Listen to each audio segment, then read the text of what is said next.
CAA और NRC जो हमारी माइनॉरिटीज़ हैं, अल्पसंख्यक हैं, ख़ास तौर से जो मुसलमान भाइयों और बहनें हैं, उनके खिलाफ साजिश है। आप कैसे देखते हैं नीतीश कुमार को इतने कमज़ोर स्थिति में? 15 साल हो गए, 2005 से वो मुख्यमंत्री हैं। नीतीश कुमार जी अब मुख्यमंत्री तो हैं, पर पूरी तरह से बीजेपी पर निर्भर हैं, जो बीजेपी चाहती थी। नीतीश कुमार जी अपने कुर्सी पे बने हुए हैं, बने रह पाएंगे जब तक बीजेपी चाहेगी। नीतीश कुमार जी क्या हैं तो उनको ही साफ जाहिर हो जाएगा। बीजेपी के विरोध में कोई भी राजनीतिक ताकत को सुदृढ़ करना है तो उसमें कांग्रेस को पुनर्जीवित करना पड़ेगा। आप राजनेता भी रहे हैं, राज्यसभा के सांसद रहे हैं, बिहार के मुख्यमंत्री नीतीश कुमार के सलाहकार भी रहे हैं। जब हम द ग्रेट हिंदू सिविलाइजेशन की बात करते हैं, जो वसुधैव कुटुंबकम की बात करता है, उसमें ये सरकार CAA NRC लेकर के आती है, आप उसका विरोध करते हैं, नीतीश कुमार समर्थन करते हैं और फिर आप पार्टी से बाहर आए थे। क्या हुआ था वो, आखिर क्यों है ये वजह वहाँ तक पहुँच गई? देखिए, मैं नीतीश कुमार जी का निजी स्तर पर बहुत सम्मान करता हूँ। उन्होंने मेरे लिए बहुत कुछ किया। मैं तो फॉरेन सर्विस से भूटान में थे आप? मैं भूटान में राजदूत था और उसके बाद मैंने जब अपना त्यागपत्र दिया और उनके साथ राजनीति में जुड़ा, उन्होंने मुझे बहुत सम्मान दिया। पर ये मामला था विचारधारा का। मेरा अपना मानना था कि CAA को तो कुछ हद तक हम कबूल कर भी लें, लेकिन उसमें पहली दफ़े नागरिकता को धर्म से जोड़ा गया है। पर उसको हम कबूल भी लें तो जब आपने ये स्पष्ट कर दिया एक बार नहीं कई बार, और लोकसभा के पटल पर भी कि CAA और NRC दोनों साथ चलेंगे, तो मेरे समझ से बड़ा क्लियर अप्रोच था कि वो जो हमारी माइनॉरिटीज़ हैं, अल्पसंख्यक हैं, ख़ास तौर से जो मुसलमान भाइयों और बहनें हैं, उनके खिलाफ साजिश है। इसलिए मैंने उसका विरोध किया।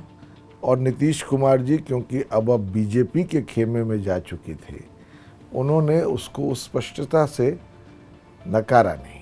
और मैंने उनसे कहा कि साहब, ये आपकी सोच की, आज की नहीं, 50 साल की सोच के विरुद्ध होगा। क्योंकि नीतीश कुमार जो बिहार का चेहरा है, उन पे एक मतलब सेक्युलर होने का तो लगा रहता था कि हाँ नीतीश कुमार सेक्युलर हैं।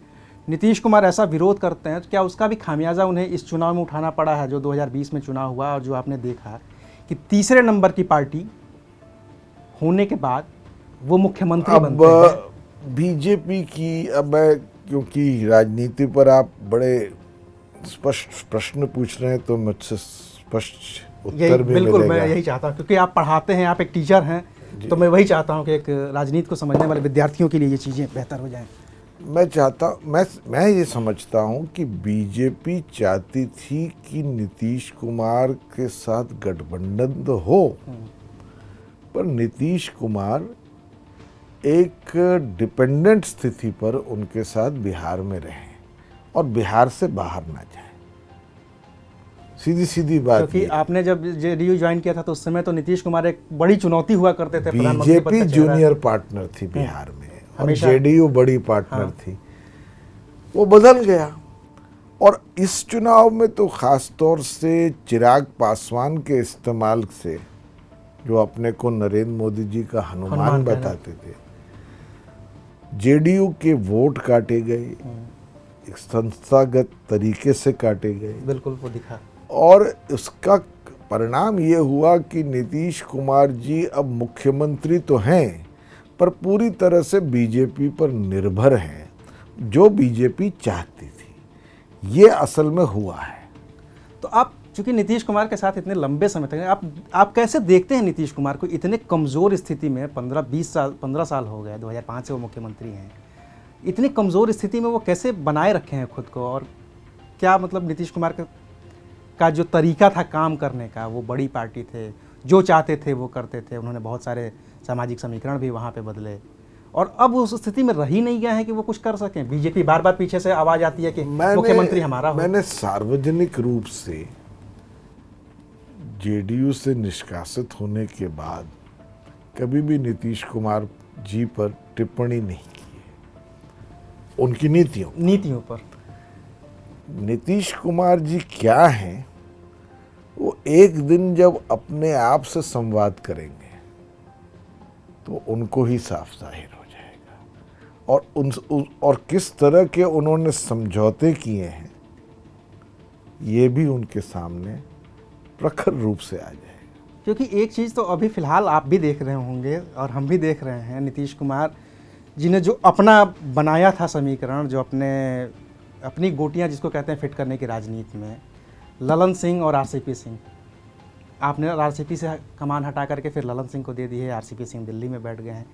कैसे देखते हैं इस पूरे समीकरण को, क्योंकि आप वहाँ पे रहे हैं, आपने सबको देखा है। अब मैं राष्ट्रीय स्तर की राजनीति में ज़्यादा दिलचस्पी लेता हूँ और प्रयास भी कर रहा हूँ। जेडीयू की बिहार केंद्रित राजनीति से थोड़ा सा इस समय मैं अलग हूँ, पर इतना ज़रूर कह सकता हूँ कि आरसीपी सिंह जी हों या ललन सिंह जी हों, वो हमेशा से नीतीश कुमार जी के बहुत करीब थे। एक को मंत्री बना दिया, एक को पार्टी का अध्यक्ष बना दिया, इसमें कौन सी बड़ी बात है। लेकिन इसे तो लोग वहाँ बिहार के जो राजनीतिज्ञ हैं, जो देख रहे हैं, पत्रकार लोग हैं, वो कह रहे हैं कि नहीं, ये तो इसमें तो कुछ गड़बड़ है, कुछ तो खेल हो रहा है। अब नीतीश कुमार आरसीपी से दूरी बना रहे हैं। इस तरह की बातें आज से नहीं, बहुत दिनों से की जा रही हैं, बहुत पहले भी कई दफ़े आई हैं।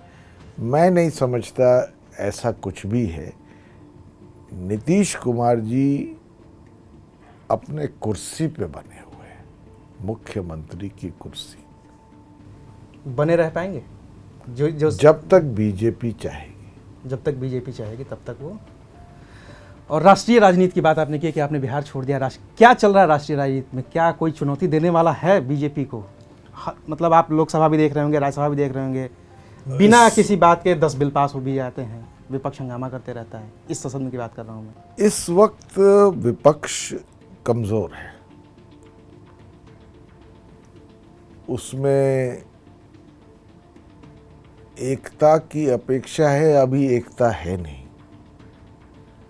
पर अभी हमारे पास 2.5 साल से ज़्यादा है 2024 के चुनाव के लिए। एक बात तो स्पष्ट है कि अगर बीजेपी के विरोध में कोई भी राजनीतिक ताकत को सुदृढ़ करना है तो उसमें कांग्रेस को पुनर्जीवित करना पड़ेगा, क्योंकि उसके बगैर कोई विपक्ष बन नहीं सकता। विपक्ष कोई भी सस्टेनेबल नहीं है। फिर वो संयुक्त मोर्चा जैसा इन सारी चीज़ों पर प्रयास चल रहे हैं। मैं इससे ज़्यादा अभी कुछ कह नहीं सकता। लेकिन जो आप जिस प्रयास की बात कर रहे हैं, ये प्रयास हमने 2018 में तब देखा जब HD कुमार स्वामी मुख्यमंत्री पद की शपथ ले रहे थे। पूरा विपक्ष था, बहुत अच्छी तस्वीर आई थी, अब भी मीडिया में दिखाई जाती है। क्या हुआ बेहतर पता है 2019 में।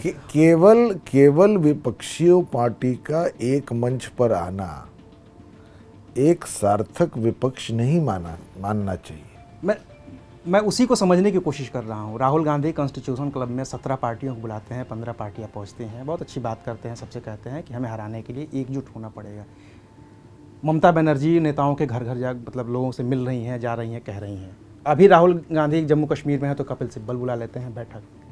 ये कई लोग हैं जो विपक्ष के भूमिका में आ गए हैं, विपक्ष के नेतृत्व करने की भूमिका में आ गए हैं। तो क्या सवाल कहीं राहुल गांधी के नेतृत्व पर ही तो नहीं हो रहा है कि जिसकी वजह से कांग्रेस से छिटक रही है पूरा विपक्ष? आप बस इतना समझिए कि चेहरा मत ढूंढिए। अभी तो आप ये देखिए कि विपक्ष में किस तरह का बदलाव आ सकता है जिसमें गुणवत्ता में कुछ फर्क पड़े। देखिए, साथ सबका जुट जाना एक मंच पर अपनी जगह बात है, कॉन्स्टिट्यूशन क्लब में लोगों का आना अपनी जगह एक बात है, 2 और 2 के जोड़ हमेशा 4 कहाँ होता है, सोच समझ वालों को थोड़ी नादानी दे मौला। तो राजनीति में अरिथमेटिक के अलावा केमिस्ट्री भी चलती है। पहले आप विपक्ष को सक्षम कीजिए, चेहरा अपने आप निकलेगा।